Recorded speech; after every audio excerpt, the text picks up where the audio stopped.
Ngidlulisa okukhulu ukubonga kuwona wonke amaciko afika ezongaseka ngomhla ka-15 Disemba 2025.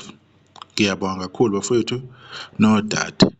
Kwande njalo ubunye ma-Afrika, ubunye ma-Afrika, yimi esengihedayo ukuthi ma-Afrika. Siyathemba ukuthi kodwa phela-ke le ngxoxo sesizoyivala, kodwa-ke uma kusavela into ey'ncane lapha nalo mcimbi okuyingqayizivele, ohlabahlosile, udwendwe, umshado omhlophe, osimandaba, muhle kakhulu. Kufika iy'ntokazi ney'nsizwa, ogogo nomkhulu, abantu abadumile bezomeseka. Kwase kuba khona-ke amaciko-ke aphefomayo adlalela abantu nje ngey'khathi eyi-late zantambama. Khuzama ukubonga kuwona wonke-ke umuntu owafika ngaleso sikhathi leso. Kodwa-ke angithi akuncome lokhu bakithi ngani zakwethu. Siyabonga ukuthi ena uKhuzani since lokhu eqalile aqala ukuveza nje iy'nhlelo zokuthi zikhona, uyafisa ukwenza into enhle kangaka kule ntokazi yakwaMathenjwa, Nkosazana uNduduzo. uMrs Mpungose, abantu bamthakasele ngeqiniso. Siyawabona ama-reaction abantu abawavezayo, nokuhlonipha nokuthobeka enikuvezayo, sikubonga kakhulu. Abantu ba-reactor positive when it comes to uKhuzani. Uphinde wabuya nenye ipost-ke uKhuzani ethi umuntu uzola amaswati isiZulu asaziwa, otititi lapho mina ngizwa kancane. So nawe engcolela-ke ukhuba. Siyakhumbula-ke phela ukuthi le eNgwavuma eManyiseni kuseduzane nebhoda, indawo ey'sondele noMozambique, indawo ey'sondele noSwaziland. So i-language lapho-ke iya-cross, yabona, iya-mix. Ugcina manje sokhuluma i-language eyi-mix neSiswati esikhona. Ilokho-ke uKhuzani akhuluma ngakho. Ingakho namadobuka lapha esigcawini oKhuzani begqoke ngesintu samaZulu, Nkosazana kwaMathenjwa egqoke iSiswati. Bekukuhle nje kudelile. Sibonge kakhulu ukubona lokho, bekhombisa-ke nje ubuciko nanesintu sabo ngokulandelana. Uma uthi uyaqhubeka ukuthi pheqe pheqe, kwasho elinye iqhawe lithi kufika kukababa uPrima wethu KwaZulu Natal, ubaba umhlonishwa uThami Ntuli Mphemba-ke lo bafowethu.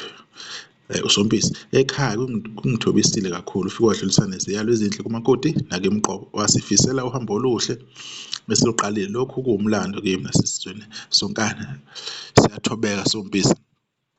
Nami lokho engikushoyo engikufakazelayo ukuthi ngiyajabulisa ukuthi-ke afike kubaba uSompisi kuschedule sakhe esibalulekile kangaka. Afike azobona-ke umuntu bephuma emsizweni nje kuthina beyibhunga umnumzana usemthethweni. Afike naye azoshiya amanye amasu kuyena ukuthi yena-ke uyamhayalisela, nanokuthi yena iy'nselelo ey'khona iziphi kumele abhekane nazo kanjani. Lokho kuyinto enhle kakhulu nesiyibonga kakhulu. Kodwa-ke lokhu bafowethu kungenzeka noma ubani, nomuphi umculi kungenzeka athole uxhaso. Thina sibonga nje appreciation abantu abayikhombisile kakhulu ngesinqumo esithathwa uKhuzani. Bekumlando omkhulu kakhulu-ke lo, the way abantu abemukela ngakhona, nami bengayitsheli ukuthi abantu bazomukela kangaka. Bafethu uthando lukhona emhlabeni, uthando luningi. Uthando lungangehlabathi zolwandle, luxhaphakela ngaphandle, lufana nomfula mawuchichima.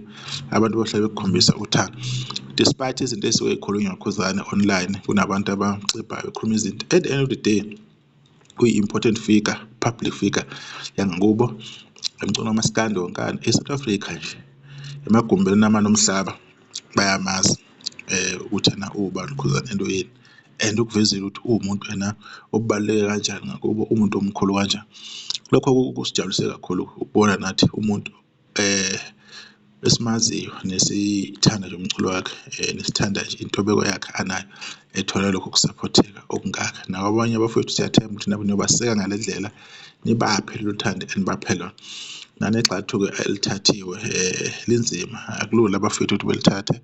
Kuba ney'nkinganyana makumele sithathe ligxathu siyizinsizwa, kodwa-ke kugcine kwenzekile kuKhuzani. Nabanye bethole i-motivation belandele ey'nyathelweni. Ividiyo yethu sizoyibamba la, sesizodibana nokuzayo, sesizokhuluma nje ngezinye iy'ndaba khona la kuNofaya Soweto TV. Ngiyabonga.